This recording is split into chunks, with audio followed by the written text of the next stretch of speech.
L'amour de Dieu est plus. urukundo rw'Imana Plus que ce qu'une langue peut dire. rurasumba ivyo Allez à umuntu ashobora kwandika, rurarengana inyenyeri rugashika ahantu hibwina.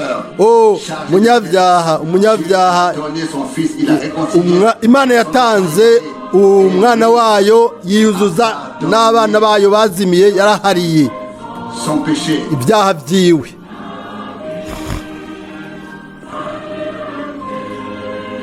Il a donné son fils. Yatanze umwana wiwe, Il a réconcilié son enfant également. yariyujuje n'umwana wiwe yazimiye, amuharira icyaha ciwe. Urukundo rw'Imana Riche et pur. rurimo ubutunzi kandi ruratunganye. Infini et si pur. Ni urukundo rutagira aho rushika, ruratunganye, ibihe bidashira. Cet amour Urwo rukundo sera le cantique. nirwo ruzoba indirimbo y'abera.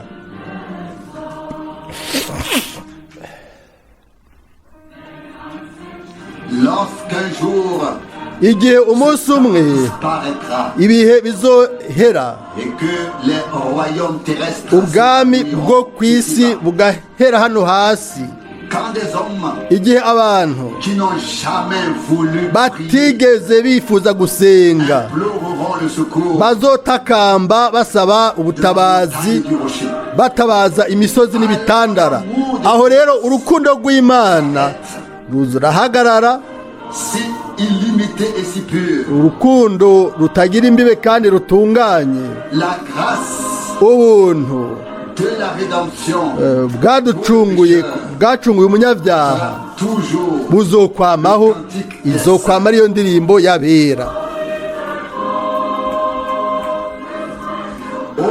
Urukundo rw'Imana rutunze kandi rurongorotse, rutagira imbibe, rutunganye, l'éternité. ibihe bidashira. Cet amour Urwo rukundo sera le cantique des nibwo saints. izoba indirimbo y'abera. Si nous remplissions la mer, Naho twofata ikiyaga kigahinduka wino, d'un parchemin, ijuru rigahinduka urupapuro, si chaque brin était une plume hamwe icyatsi cyose coba ikaramu, et qu'on pourrait écrire avec, bagashobora kwandikisha, l'amour de Dieu urukundo rw'Imana consomme la vaste mer. rwoheza ico kiyaga c'irangi. Les livres Ibitabo ne pourraient jamais, ntibyoshobora na rimwe kuzura, quelle que soit uko vyoba bimeze kose, leur valeur. agaciro kavyo.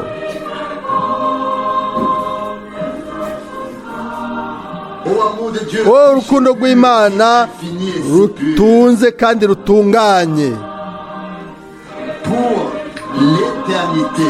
ibihe bidashira. Cet amour Urwo rukundo sera le cantique. ruzoba indirimbo y'abera. Rukundo rutunganye, Riche et pur, rutunze kandi rutunganye, infini et si pur. rurarongorotse ntirugira imbibe, ibihe bidashira. Cet amour Urwo rukundo sera le cantique des nibwo saints. izoba indirimbo y'abera.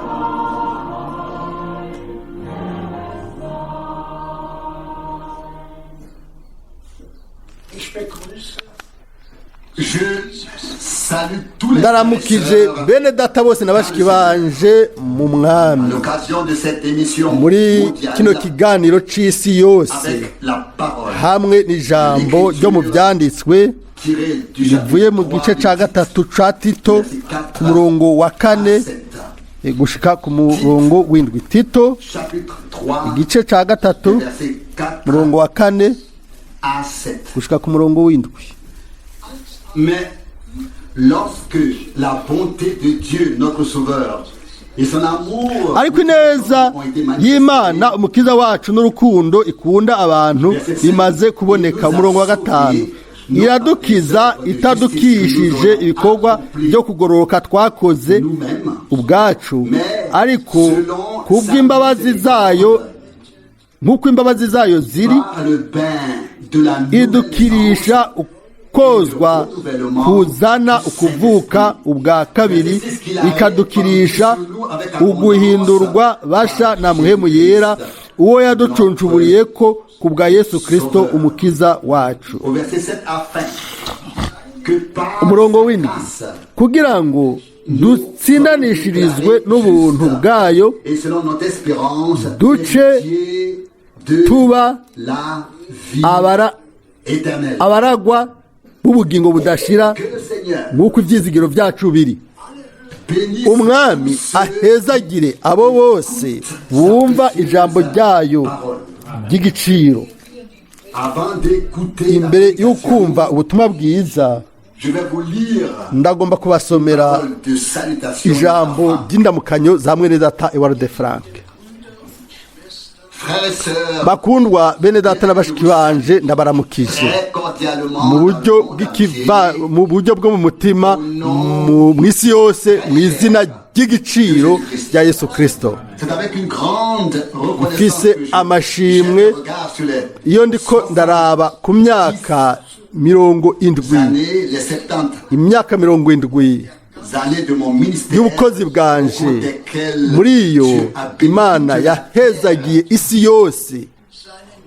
Il était dans le plan de Dieu Byari biri mu mugambi w'Imana révéler yo guhishura inama yayo yose mu gihe cacu, et de proclamer no gutangaza ubutumwa bw'ibihe bidashira bw'agakiza la création. mu baremwe bose. Mais maintenant, Ariko rero ubu à 90 ans, mu myaka 90, mu myaka 90, umubiri wanje warabaye umunyantege je nke, me sens numva meze nka Pawulo qui écrit dans Galates 4. yanditse mu Bagalatiya 4, mu Bagalatiya 4 umurongo wa 13, Vous savez, ati murazi yuko c'était dans une faiblesse physique que je vous ai la première fois annoncé le message du salut. ariko murazi yuko amagara make y'umubiri ariyo yantumye mbababarira ubutumwa bwiza ubwa mbere. 14, kandi ibyabagerageza ku bw'umubiri wanje ntimwabitituye, ntimwaciriye inyeri, ariko mwanyakiriye nk'umumarayika w'Imana canke nka Yesu Kristo. Comme je l'ai souvent dit ces derniers temps, Nk'uko nakunze kubivuga muri iyi minsi ya nyuma, mwene data Branham exécuter son ministère, yarakoze ibanga ryiwe ry'ubukozi, nanje narakoze ibanga ryanje. Nta n'umwe agikeneye kundindira rero jewe. Umwami wenyene ubwiwe mu isi yose fera l'achèvement. azokora uguheraheza.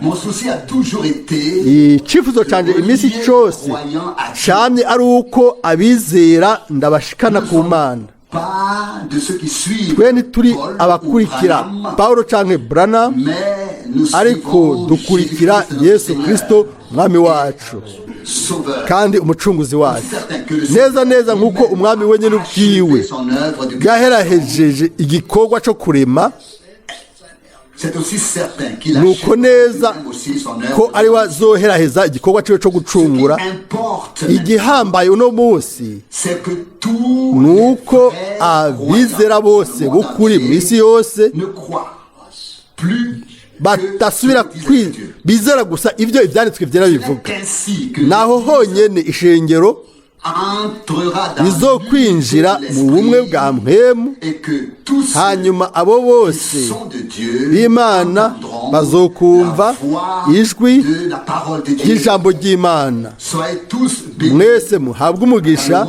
mu isi yose, mu bwoko bwose no mu ndimi zose, Au saint mu nom izina ryera de Jésus. rya Yesu. Amen. Amen. Frère Franck, mwene data Frank, nous sommes reconnaissants au Seigneur de pouvoir turashimira être umwami ici ce kuba matin. ukundi gusha turi hano muri kino gitondo. Ndizera gusa Que tous ceux qui yuko abantu s'attendent bose maintenant à être bari barindiye yuko dans l'autre bâtiment baba bari muri ont ijya déjà nzu yindi. surmonté le fait que nous soyons ici. Igituma turi hano muri kino gitondo abavyihanganiye rimwe na rimwe abari amadonido Que l'ennemi fait ayo umugwanizi apparaître si grand ayerekana mu buryo bukomeye imbere y'amaso yacu afin que toute kugira ngo bénédiction imigisha disparaisse. yose izimangane.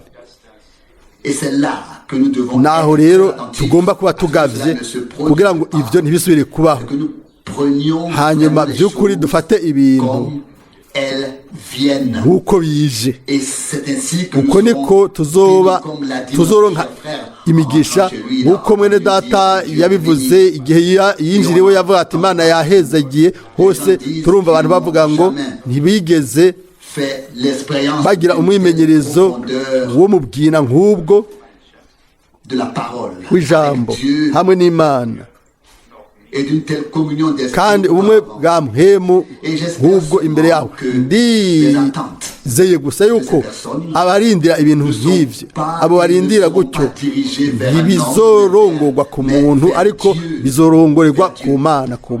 Et demeureront Tuzoguma. dirigés seulement vers Dieu. Tuzoguma turongorwa gusa ku Mana.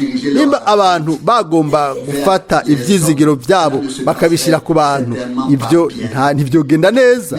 Ariko ni twese hamwe Nos attentes nitwafata ivyizigiro vyacu tukabishira kuri wa wundi gusa, umwe yaduha amasezerano yose, nous a donné yaduhaye l'assurance ubushizi bw'amanga, les fidèles pour accomplir kandi ce qu'il a mu mwizigirwa azosohoza vyose ivyo yasezeranye. Aho rero tuzobona n'amaso yacu que Dieu ko Imana est fidèle. ariyo kwizigirwa. J'attends pour moi Ubwanje ndarindiriye ce qui fait partie ibiri du ministère de la mu bukozi proclamation bwo de la gutangaza parole ijambo de Dieu. ry'Imana.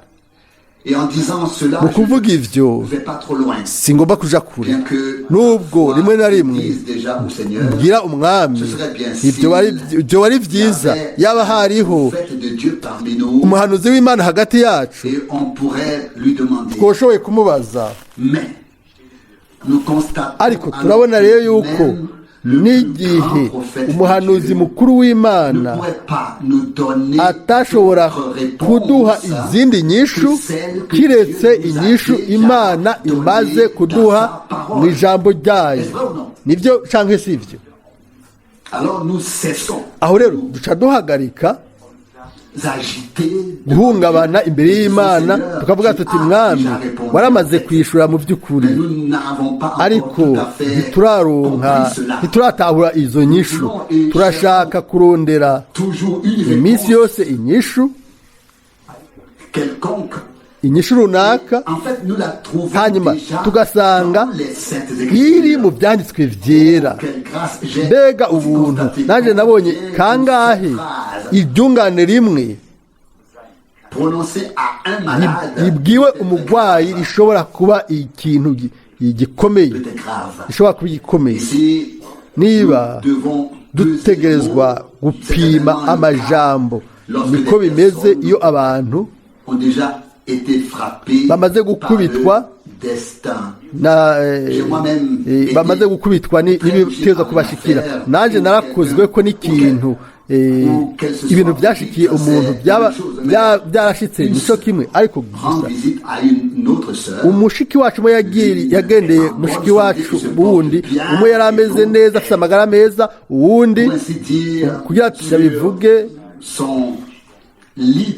yari ku gitanda c'urupfu afise kanseri. Hanyuma uwo afise amagara meza aravuga, abwira urwaye ati wowe uzi itandukaniro ririho hagati ya twebwe babiri? Umavuga ati mfise ukwizera, nawe ufise ingwara.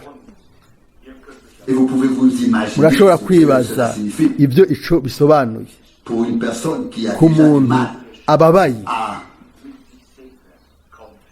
se gérer elle-même et ingene yoshobora kwifata est ubwiwe déjà engagée dans un combat we intérieur. amaze kuba mu ntambara y'ibwina mu mutima biba bigoye gutahura kandi biba bigoye no kurengana.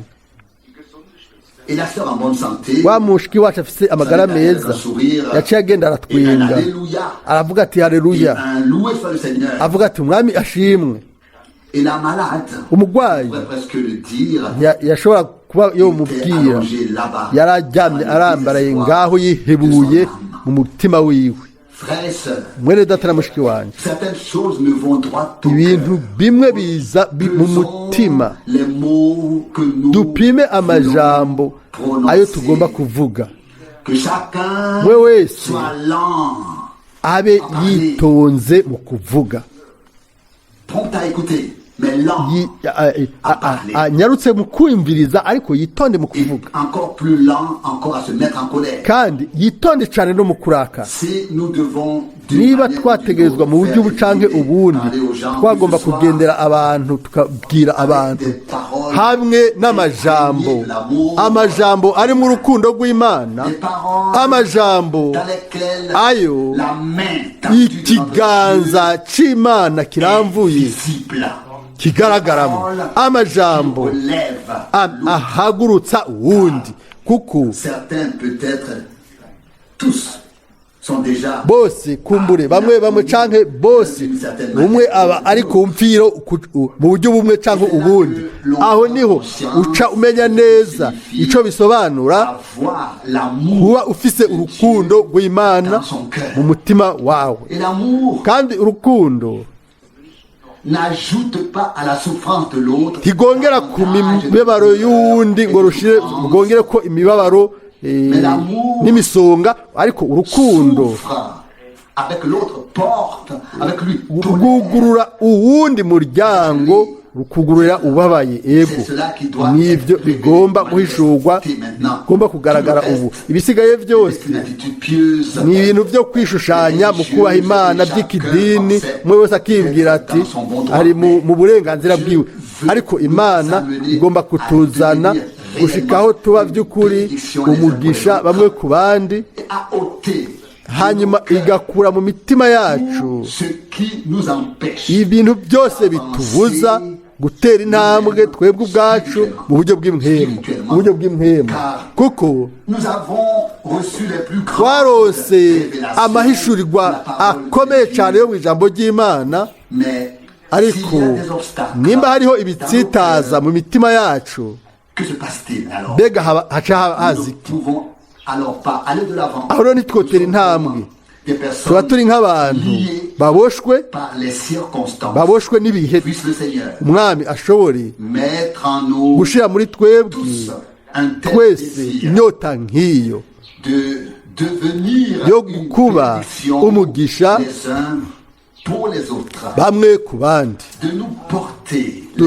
dutwarane bamwe n'abandi, umwe wese afate abandi nk'uko bari, kandi umwe wese akorere uwundi. aho rero Imana izohezagira, izoba kumwe natwe. nibaza ko ari ku murongo ushira uwa nyuma canke ibiri nk'uko tubwirwa hano, Zaburi 21:13, Zaburi 21 umurongo wa 13.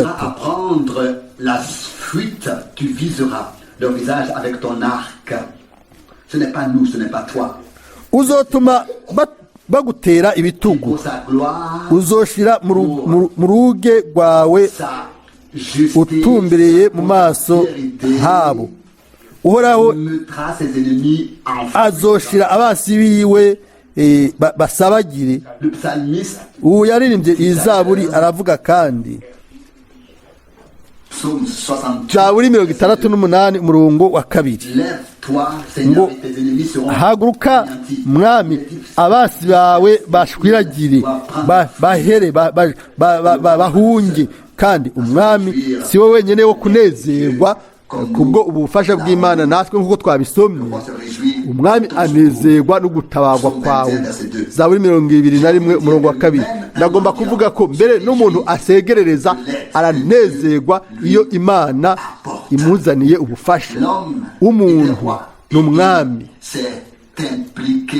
wenyine ubwiwe yishize muri ibyo bintu. aho rero bose umusegerereza uwo ari we wese mu gihugu yovamwo bose wagize umwimenyerezo wo gufashwa n'Imana arashobora kwishiramwo akavuga ati mwami narose ubufasha bwawe bivuye ku buntu, kubw'ubuntu. umurongo wa nyuma uravuga by'ukuri, Zaburi 21 umurongo wa 14.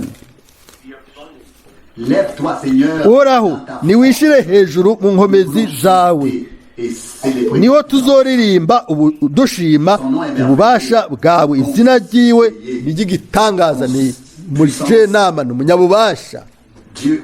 Imana ni umuhizi, ni data ahoraho. Yesaya 9:5. turafise uburenganzira bwo kwizigira yuko Imana isohoza ibikorwa byayo birengeye ibyo twe twiteze, kuko nivyo ibyanditswe byera bivuga.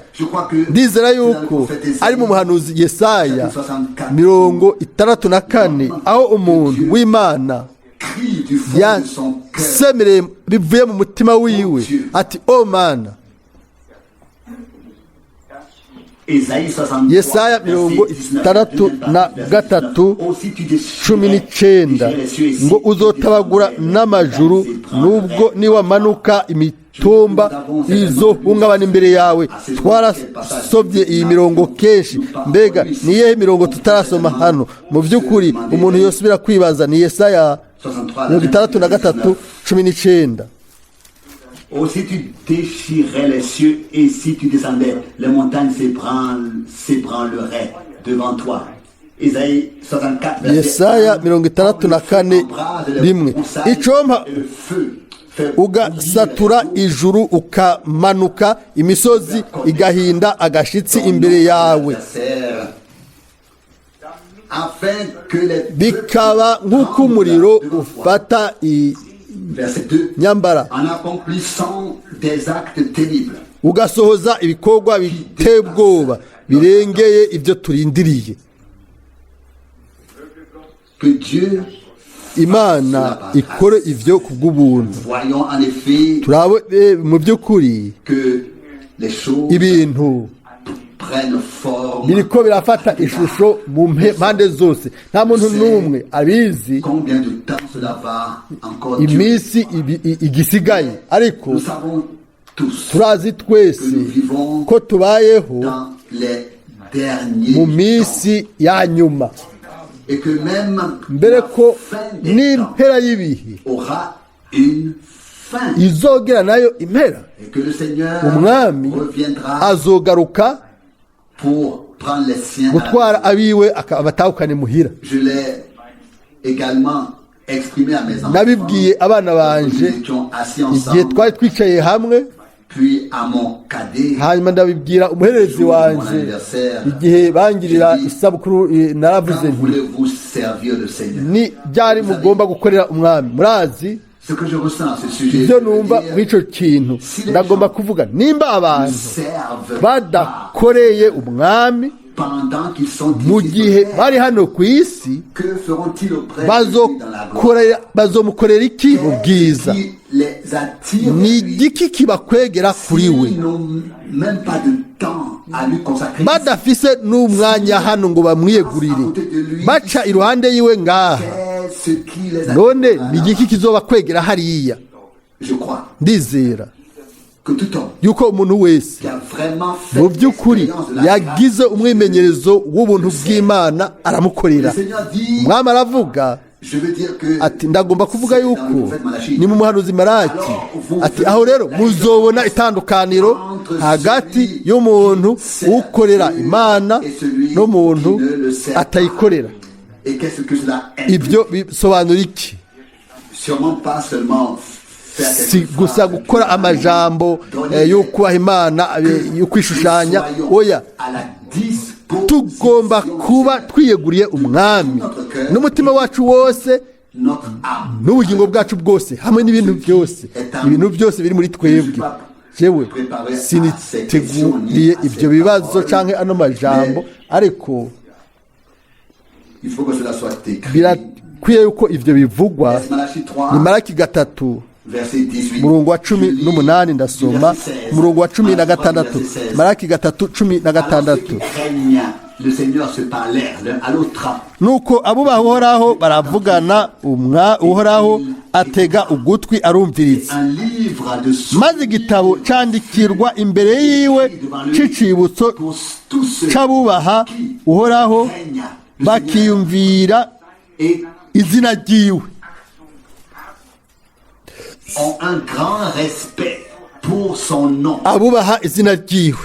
Verset 17. Ils seront Cheminine. pour moi Uku ni kuhoraho nyene ingabo agize ati bazoba abanje ku munsi nzoshinga, accomplirai et je les babe abo niharije ubwanje, kandi comme un homme traite avec douceur. nzobagirira ikigongwe nk'uko umuntu agirira umwana wiwe umukorera. Verset 18. Cheminine. Vous verrez de nouveau la différence entre le juste aho niho muzosubira kumenya yuko hari itandukaniro y'umugororotsi n'umunyamubiri, y'ukorera Imana n'utayikorera. pas. Et cette parole se Aya majambo ari neza neza imbere dernière annonce y'ugutangaza kwa nyuma. Ubandanije gusoma uca winjira mbere mu cigwa c'umunsi w'umwami, ngo nimubimenye neza umunsi w'umwami uraje. Dieu fera une différence Imana izogira itandukanirizo hagati qui le sert y'umuntu ayikorera n'umuntu et le sert pas. atayikorera, Entre celui hagati qui a du y'umuntu afise ukubaha ijambo ry'Imana nk'uko twabisomye hano. et dans ce contexte Kandi muri aya majambo nyene icyumviro kivuzwe hano kirahambaye. et ce dans la Ni dernière mu partie gace ka nyuma du verset k'umurongo wa 17 haravugwa hano comme un père ngo traite nk'uko muntu avec akigirira ménagement son fils umwana wiwe amukorera. à quoi sert un None père? vyomarira iki Le meilleur umupapa de ses fils iyo s'il n'est umwana pas à sa wiwe disposition. mwiza atari mu nzira za se agakurikira inzira ziwe, mbere tugombye kuvuga tuti agacumura kuri isi. None vyomarira iki Imana kuba ifise abahungu n'abakobwa ibihumbi n'ibihumbi batamwiyeguriye, badakoreye Imana n'umutima wabo wose, badafise ukubaha amajambo y'Imana, bayubaha ku munwa gusa, maze imitima yabo ikaba iri kure y'Imana. None byo marira iki, byofasha iki abo bahungu n'abo bakobwa bose iyo bakurikira inzira zabo? Ni umusonga, batuma ibabara igahangayika. Ndagomba kuvuga yuko uno munsi tuvuga ukutananirwa, ndagomba kuvuga gusa nti dutegerezwa gutahura yuko nk'ishengero hano ku isi twaremwe mu ntumbero idasanzwe, ni ukuvuga ni ukuba tubaye inyegu y'Imana yacu, tukayikorera n'umutima wacu wose, kandi ni abo bantu nyene nibo bazogira umwimenyerezo w'iryo tandukaniro, nk'uko byanditswe hano 18 ngo muzoca mubona rero itandukaniro hagati y'umugororotsi n'umuntu abaye hatagira Imana, umunyabyaha, hagati y'umuntu akorera Imana n'uwundi atayikorera. Abantu barashobora gukorera idini canke ishirahamwe ry'abasenzi, nabo bakikorera mbere bakabiyegurira cane, ariko Imana irarondera abahungu bayo n'abakobwa bayo abo ifise ku burenganzira, irashaka yuko tuba inyegu yayo. Pawulo avuga iki mu Bigalatiya igice cya mbere? Mu by'ukuri ijambo ry'ubwiza rishobora kuba kuri twebwe twese. Hano haravuzwe mu Bigalatiya ba mbere ku murongo wa 13. Bigalatiya ba mbere 13. Mwumvise ingeso zanje nari mfise kera nkiri mu idini ry'Abayuda, ingene nahiga ishengero ry'Imana ibirengeye nkaritikiza, kandi mubo mu bwoko bwacu narushije benshi bo mubo twarukanye kuja imbere mu idini y'Abayuda, kuko nabarusha kugira ishaka ry'imigenzo twarazwe na ba sogokuruza. Murongo wa 15.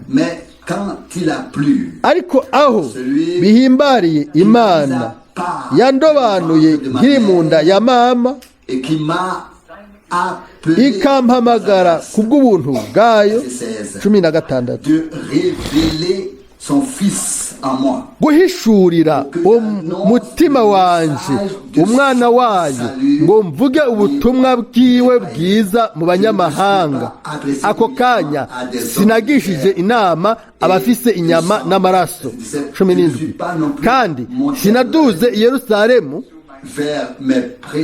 kubantanguriye kuba intumwa, oya, ariko nagiye muri Arabiya kandi hanyuma nsubira i Damasiko. Ibi byari biki? Imana yihishuriye umugabo, yari yagize umwete, yari yabonye yuko yari yise ibintu ukuri, kandi ntiyatahuye yuko ibihe byari byitereye kandi ko ubuhanuzi bwose bwari bumaze kubona ugusohozwa. Ariko yarashoboye kwiyunga n'igikorwa cy'Imana. Ico nico gihambaye kuri twebwe. Taco bitwaye ico wewe nanje dufise itwakoze, taco bitwaye ivyo twebwe twashoboye kwegurira umwanya wacu. Igihambaye ni uko dutahura ubu rero ubu yuko Imana ishaka kutwihishurira kandi biciye muri twebwe, kuko niyo saha, niyo minsi yo kugendererwa ubuntu bw'Imana, kuko ni urunganwe rwa nyuma rw'ubuvugishwa ubwo igice kinini c'ijambo ry'Imana gisohozwamo. Haravugwa ahantu hamwe ngo wabonye ko ndi umwizigirwa, ni Timoteyo wa mbere 1:12. Hariho irindi jambo nagomba gusoma, ariko misi yose sindaribona nk'uko byama bimeze imbere. Reka dusome ubutumwa bwiza bwa Yohana mu gice cya 14. Tugumye ibyiyumviro by'umuhanuzi Malaki n'ijambo ryo mu Bagalatiya. Muri iryo aho turi ngaho kugira ngo tube inyegu y'Imana, kandi muri uno munsi itandukaniro rizokorwe hagati y'umuntu azoba yakoreye Imana n'undi atazoba yayikoreye. Atari abubaha Imana, atari abagiye kurorera ibikorane by'Imana, n'abandi bagwaniye inyigisho ubu canke buriya ngo bagwanire iki canke kiriya, ariko abakoreye Imana n'umutima wabo wose, ababaye inyegu yiwe n'ibintu byose byari muri bo, umwanya wabo, impano bari bafise, byose byari byaherejwe Imana. Iyo niyo izoba itandukaniro kuri uriya munsi. Muri Yohana 14 umurongo wa 12, ijambo iryo mwene data Branham yakunze kuvuga kenshi, haranditswe hano Yohana 14 umurongo wa 14. Nukuri ndababwire, unyizera ibikorwa jewe nkora nawe azobikora, kandi azokora ibibiruta kandi azokora ibibiruta kuko jewe ngiye kwa data kandi icyo muzosaba cyose mu izina ryanje nzogikora kugira ngo se ashimagizwe mu mwana amen. Murongo wa 15 mu kirundi ni 14.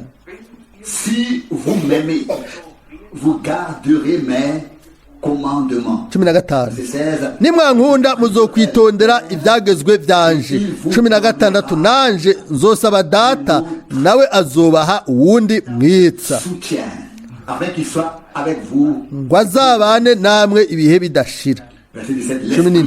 Niwe muhemu w'ukuri uwo ab'isi badashobora kwakira kuko batamubona kandi batamuzi, mweho muramuzi kuko abana namwe kandi azoba muri mwebwe. Mbega yasa amajambo meza cyane. Mpemu yera yaravuzwe neza mu buryo bwinshi. Nk'umwitsa, umufasha, ufasha. Kuri twebwe yabaye byose muri bose. Kandi nitwamenya yuko uwo mpemu w'ukuri aturongora mu kuri kose, isi yose ikaba idashobora kumwakira, ntibamubona, isi ntimukeneye, ni gusa uwo wenyine w'ukuri niwe ashobora kwakira mpemu w'ukuri. Umwami aravuga ati ijambo ryanje ni ukuri.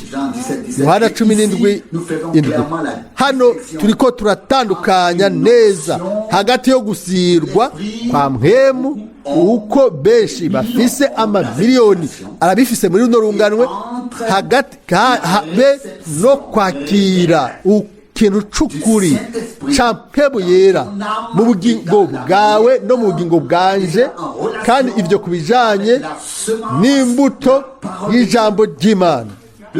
Mpemu yera ategerezwa kuronka aho ahagarara mu bugingo bwawe no mu bugingo bwanje, ategerezwa kubona ahantu yishimikiza amata. Nimba ijambo ryahumetswe na mpemu ritari mu bugingo aho rigomba kuba ryimbitse rishingiye,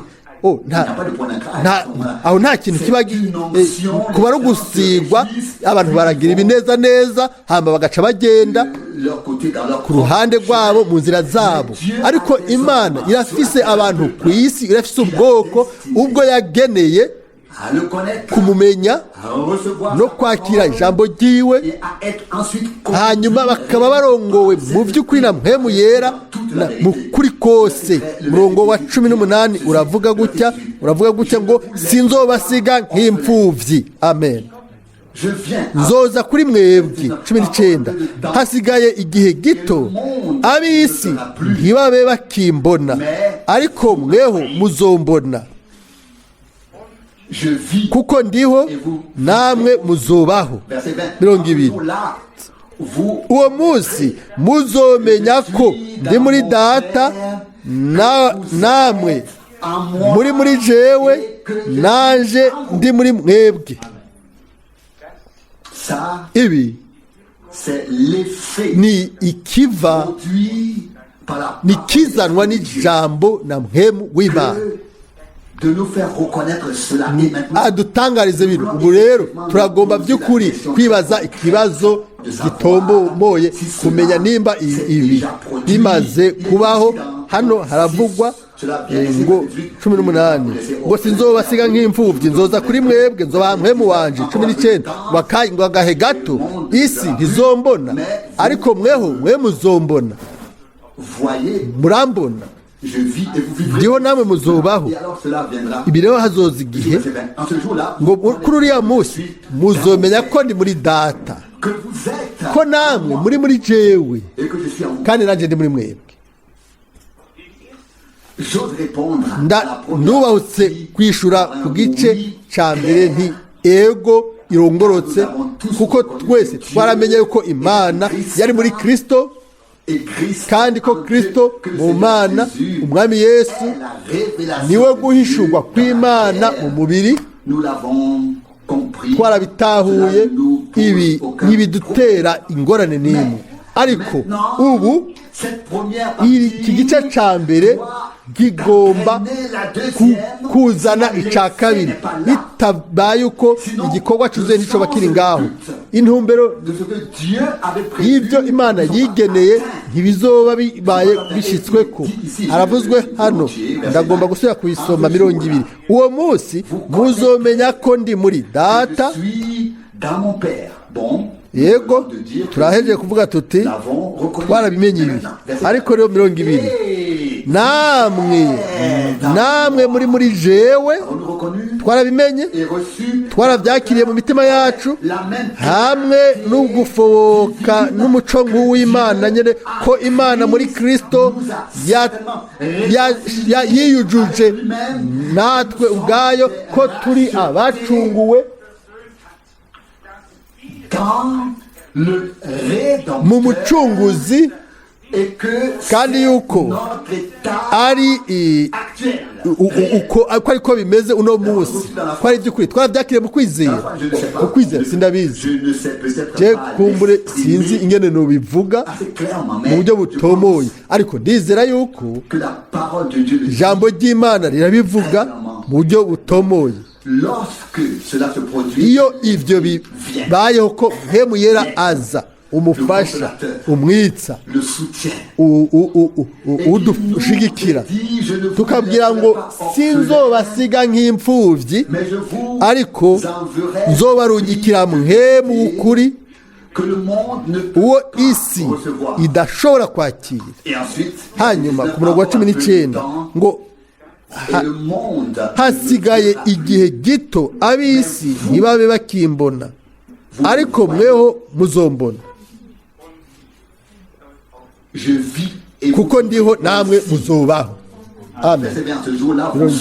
20 ngo uwo munsi muzomenya ko ndi muri data, namwe ko muri jewe, nanje ndi muri mwebwe. Amen. Reka tubaze rero tubaze umwami dushimitse yuko uyu murongo wose woba winjijwe neza mu mitima yacu nko guhishurirwa n'Imana, yuko atari gusa igice cya mbere ariko cosora, ariko nibikurikira ngo namwe muri jewe, naje ndi muri mwebwe. Uko mwene data Branham mu buryo bwiza yashoboye kubivuga mu buryo buciye bugufi cyane, rimwe na rimwe, si rimwe na rimwe mbere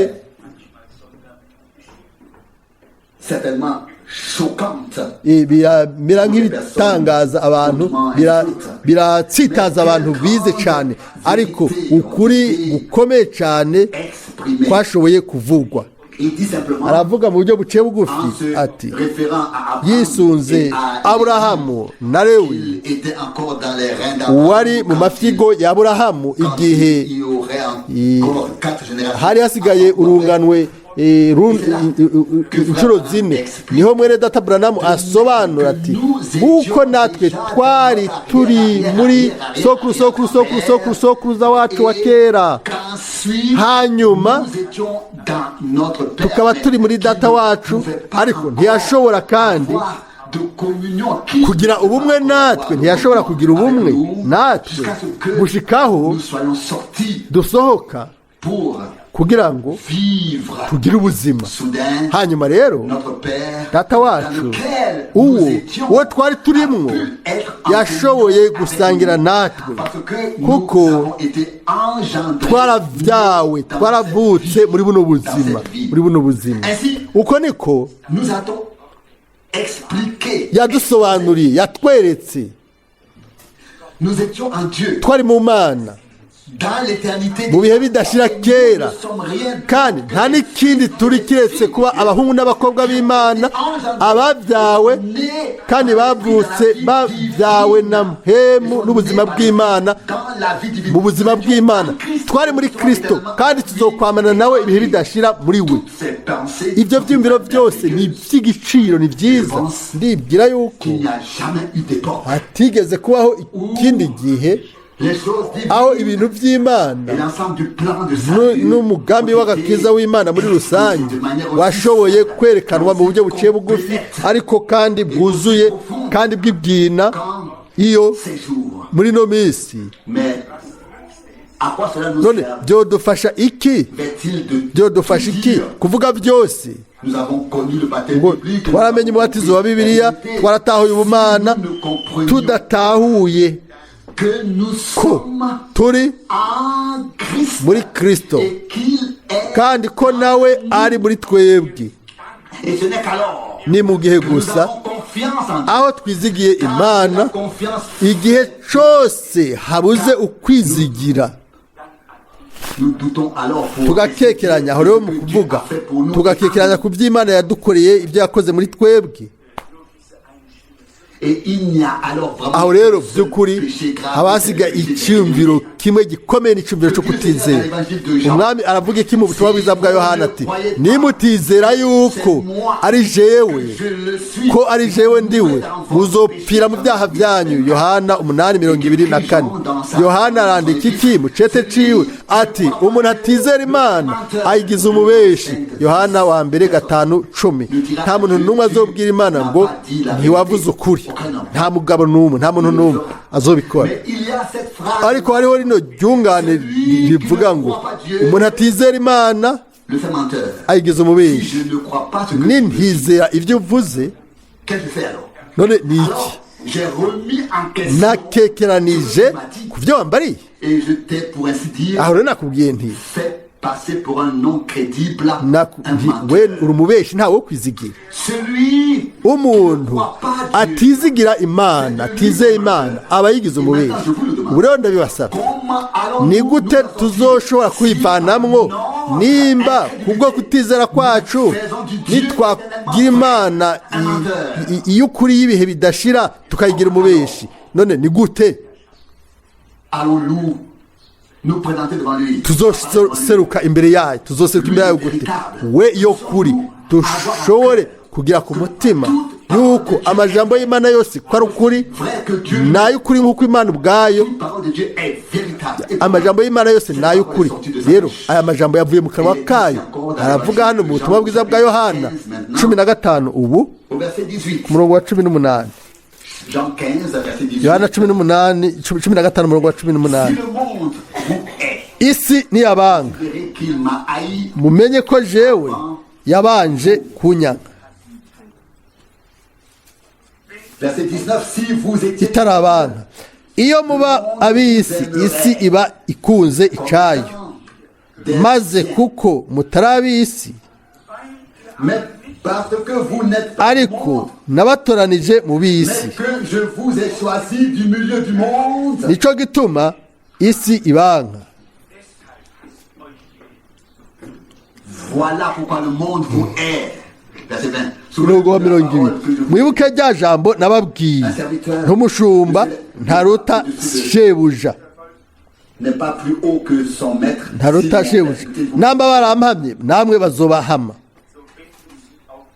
Aussi s'il namba baritondeye ijambo ryanje n'ijyanyu bazogitondera là aussi je dois le croire. ibi nabyo ntegereza kubyizera kuko ntabyizeye noba ngize umubeshi wabivuze Mon aha Seigneur, ni ubu ni umwami wanje kandi n'imana yanjye aravuga s'ils ont Ati, obéi à ma parole, niba baritondeye ijambo ryanje bazokwitondera n'ijyanyu hano nibijanye no gutumwa n'imana d'un mandat divin iguhabwa igikorwa n'imana pour apporter kugira ngo utware ushire abantu ijambo ryahishuwe n'imana et celui qui aime Dieu, umuntu w'imana yumva abo qui sont envoyés par Dieu, abatumwe n'imana kandi utumwe n'imana avuga amajambo y'imana kuko ni uguhishurwa kuzima mu mutima wiwe kandi aba yabaye igice cy'uwo mugambi w'imana.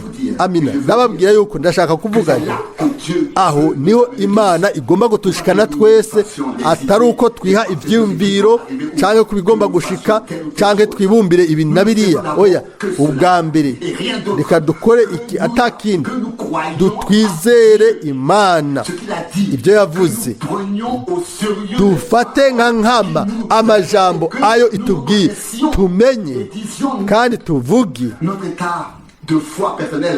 umwe wese imero yiwe y'ukwizera bihuye n'ijambo ry'imana, avuga ati mwami ndabyakiriye mu kwizera neza neza nk'uko wari muri Kristo. Kristo ubu ari muri jewe kuko niko ijambo ryawe rivuga. Ntiwandetse ndi imfubyi ariko wampaye mpemu wawe. Amen. niwe amburanira, niwe mufasha wanje, niwe mufasha, niwe ndongora mu kuri kose. Ninde muri twebwe yoshobora kwihagira ikintu na kimwe? Mbega twese ntitwagendeye mu mwiza, twese ntitwibagiye ibintu iby'Imana yari yageneye kino gihe, ariko Imana yarahindukiye iraduhindukirira mu buntu bwayo, iragomba uno munsi kudukomeza mu kwizera. Imana nta nyungu n'imwe ifise yo gutsinda hasi abana bayo. Umwansi arabikora, yamaze kubikora mu buryo yerekana ko ari umuntu. Oya, Imana ntigomba kongera ko ikintu na kimwe. Imana irajwe ishinga no kutuhagurutsa no kutuvyura no kudukomeza mu kwizera no kudukomeza gutyo, atari gusa mu kuvuga ngo twarahezagiwe rero oyi. Reka ndababwira ikintu, kiretse twishize mu ijambo rigaragara ry'Imana, nkavuga nti mwami uno munsi ndafashe urufatiro rwanje mu kwizera, ndamenye ibyo wangeneye, ibyo wantoranirije n'ibyo wantoreye. Nitwashimira Imana muri rusange, ntitube tubikora imbere ijambo ry'ijyayo riri imbere yacu tugaca iruhande y'ibyanditswe, ibyo ntibikunda.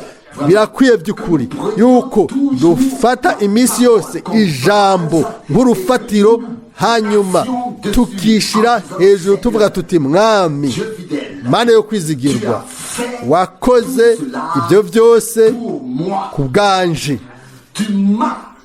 warancunguye, wamenye amaraso yawe ku bwanje, warampamagaye mu izina ryanje, ndi uwawe. Dutegerezwa ibintu bigomba kuba ikintu c'umuntu ku gatwe kiwe, akabivuga n'umunwa wiwe, yisunga neza ibyanditswe, kuko ni mu ijambo niho haza ubutumwa bwiza, kandi mu butumwa bwiza niho haza ukwizera, kandi ubutumwa bwiza butuzana mu ijambo ryavuyemwo kubwo kwizera. Aho rero tuba dufise ubumwe n'Imana. Ico twoshobora gusa gukora no kumubwira no kumushimira kubwo ivyo yamaze gukora. Mwami urakiza umwami, ibyo Davidi yavuze. No munsi turashobora gutangara tuti mwami uramfasha, kandi umuntu mu kwizera ashobora kubaka kubivuga, ashobora kubivuga ati mwami waramfashije, warancunguye, wakoze, wangize mwana wawe, wariyujuje nanje, warampaye ubugingo budashira. Amina. Wangeneye kugukorera. Amen.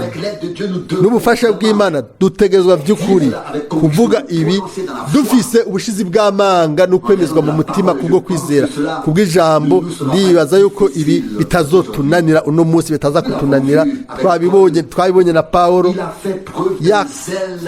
yagize umwete ukomeye cyane alors qu'il ignorait encore la ariko situation yaribagira ibintu ingene bimeze ibyari ko birakoreka kiriya gihe kera ariko hanyuma le Seigneur s'est révélé umwami à lui yamwihishuriye et il a combattu aca de la aragwana même manière pour l'évangile. agwanira ubutumwa bwiza kwa kundi nyene ubutumwa bwiza bwa Yesu Il a mis Kristo sa vie yafashe ubuzima bwiwe abushira abushyira mu kaga dusomye abikorinto ba mbere 11 n'ibirimwo byose ingene bamukubise inkoni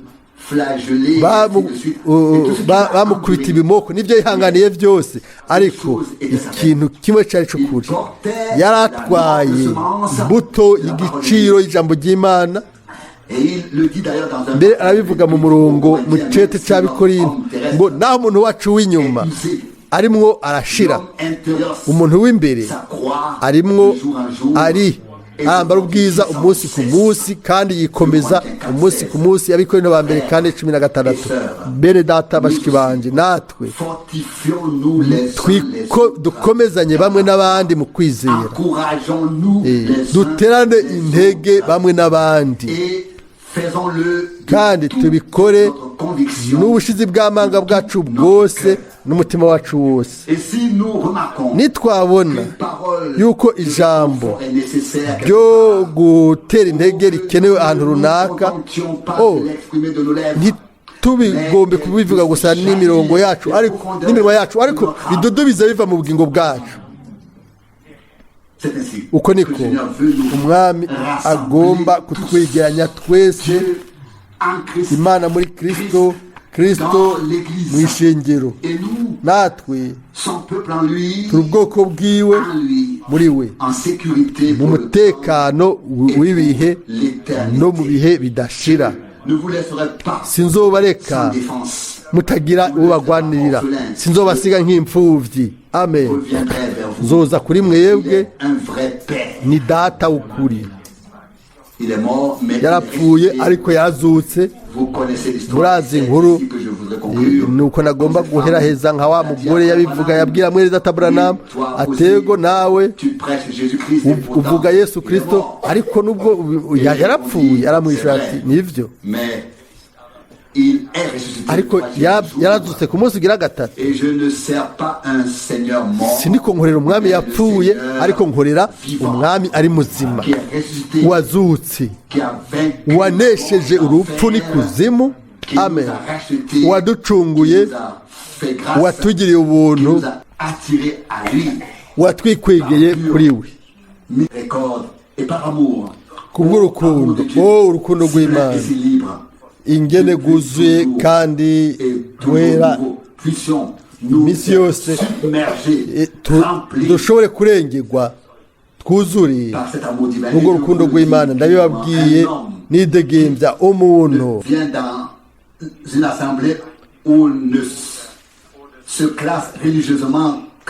umuntu aza mu gikorane ntitondeke akaja yibwira nk'ibintu by'idini azotaha imbokoboko Imana iragomba kutwuzuza urukundo rwayo Imana yarakunze cyane isi yayihaye umwana wayo yabyawe nayo kugira ngo umuntu wese amwizera ntazopfe rubi ariko aronke ubugingo budashira Yohana 3:16 urukundo rw'Imana ruri hejuru y'ibintu byose nimba turufise nimba by'ukuri twararose mu rukundo hariho kuzura hariho imbabazi hariho ubuntu hariho agakiza hariho ubugingo budashira byose bigaragarira mu rukundo rw'Imana kandi kubw'urukundo rw'Imana ku musaraba i Golgotha ni ijambo ry'umwami abacunguwe bose bazotwara mu mitima yabo ibyabaye Golgotha amen kubwo umucunguzi wacu kandi ivyo bizogaragara muri bo ijambo ry'umusaraba si ubutumwa bwiza bugaragara mu bintu byabaye kumbure umuntu yobona ati nibyo muri kahise nibyo mu mugambi w'agakiza ariko hari ikintu cyabaye hamwe nawe hamwe nanjye ku bwawe no ku bwanje tubifitemo umugabane mu byo imana yakoze dushobore uno munsi kurengerwa n'ubuntu n'urukundo rw'imana umwami wacu tumushikanire n'umutima wacu wose n'ubugingo bwacu bwose amashimwe abereye.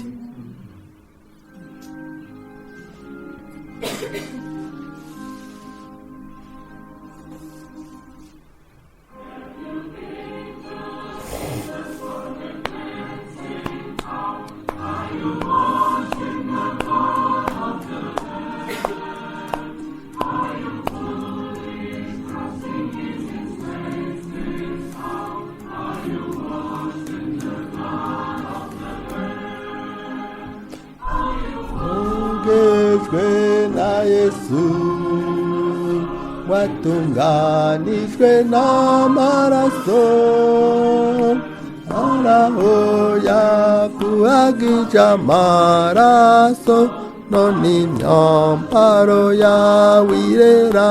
Amina. Amaraso ya Yesu yogeje atyo abanduye imitima yabo ntidukirirwa ariko tunyaruke twisuke mu maraso yiwe y'uburimo bogejwe na Yesu watunganijwe n'amaraso araho yahagije amaraso none imyambaro yawe irera.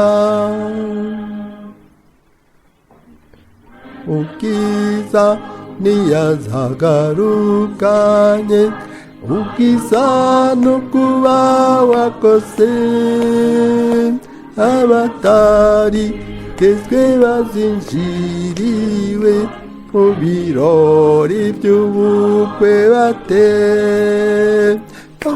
bogejwe na Yesu watunganijwe n'amaraso araho yahagije amaraso none imyambaro yawe irera.